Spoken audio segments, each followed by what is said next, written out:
பேருந்துகள் மூலமாக ஏற்படக்கூடிய விபத்துகள் இந்த தனியார் பேருந்துகள் அல்லது பொது போக்குவரத்து பேருந்துகள் அப்படிங்கிறதன் மூலமாக ஆக்சிடென்ட்ஸுங்கிறது ரொம்ப அதிக அளவில் நடந்துட்டுருக்கு. அதுக்கு இன்னொரு காரணம் விபத்துக்கான காரணமாக சொல்லப்படுறது அதிவேகமும் கூட. இந்த அவசர உலகில் இந்த மாதிரியான காரணங்களுக்காக விபத்துகள் ஏற்படுது. இதை எப்படி குறைக்கலாம், என்னென்ன பிரச்சனைகள் இதில் இருக்குது அப்படிங்கிறது குறித்து பார்க்கலாம்.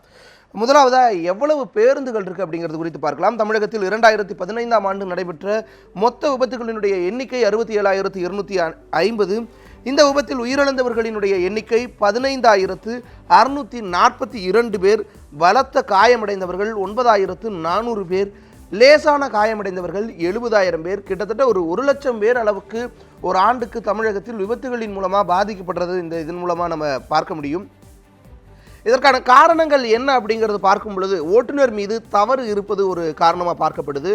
ஓட்டுநர் அல்லாமல் பயணிகள் மீதான அந்த தவறுகள் கூட விபத்துகளுக்கு காரணமாக அமைது அப்படின்னும் சொல்லப்படுது. மேலும் பாதசாரிகள், இயந்திர கோளாறு, மோசமான சாலை, மோசமான வானிலையும் கூட விபத்துகளுக்கான காரணமாக பலமுறை அமைந்திருக்கின்றன. தமிழகத்தில் அதிக அளவிலான விபத்துகள் நடைபெறக்கூடிய மாவட்டங்களில் ஒன்று சென்னை மாநகரை பொறுத்தளவு இங்கு அதிகமான விபத்துகள் நடைபெறுகிறது. கடந்த 2015ஆம் ஆண்டு புள்ளி விவரப்படி 7,328 விபத்துகள் நடந்திருக்கு. இதில் 886 பேர் உயிரிழந்திருக்காங்க சென்னை மாநகரில் மட்டும். தமிழகத்தில் உள்ள பேருந்துகளின் எண்ணிக்கை பொது போக்குவரத்து வாகனங்களை பொறுத்தளவு 22,465, தனியார் பேருந்துகளினுடைய எண்ணிக்கையை பொறுத்தளவு 7,937, கல்வி நிறுவனங்களின் பேருந்துகளின் எண்ணிக்கையை பொறுத்தளவு 38,587. அதாவது மற்ற பேருந்துகளினுடைய மொத்த கூட்டுத்தொகையை விட கல்வி நிலையங்களின் பேருந்துகள் அதிகமாக இருக்குது. கல்வி நிலையங்களினுடைய பேருந்துகளிலும் அதிகமான விபத்துகள் ஏற்படுறதையும் நாம் இங்கே குறிப்பிட்டதாக வேண்டும். சிறிய ரக பேருந்துகளினுடைய எண்ணிக்கை 3,994. அந்த மினி பஸ், ஸ்மால் பஸ் மாதிரியான வகைராக்களில் 3,994 பேருந்துகள் இருக்குது.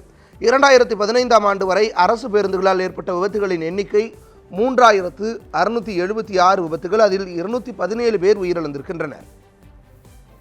தனியார் பேருந்துகளை பொறுத்தளவு அதில் ஏற்பட்டிருக்கக்கூடிய விபத்துகள் அப்படிங்கிறது 3,467. இந்த விபத்துகளின் மூலம் 854 பேர் உயிரிழந்திருக்காங்க. அதாவது அரசு பேருந்துகளினுடைய விபத்துகளை காட்டிலும் தனியார் பேருந்துகளினுடைய விபத்துகளில் 4 மடங்கு அதிகமான உயிரிழப்புகளை ஏற்பட்டிருக்கிறத குறிப்பிட்டாக வேண்டும். மது அருந்தி வாகனம் ஓட்டுபவர்களால் அதிக விபத்துகள் ஏற்படுகிறது அப்படிங்கிற ஒரு விஷயம் சொல்லப்படுது.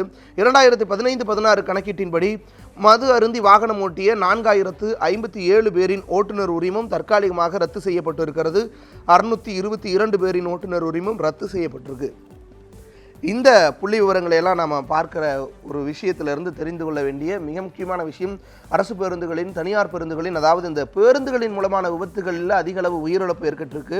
கிட்டத்தட்ட 1000க்கும் அதிகமானோர் உயிரிழந்திருக்காங்க. இதில் குறிப்பாக தனியார் பேருந்துகளினுடைய விபத்துகளின் மூலமாக அதிக அளவிலான உயிரிழப்புகள் ஏற்பட்டிருக்கு.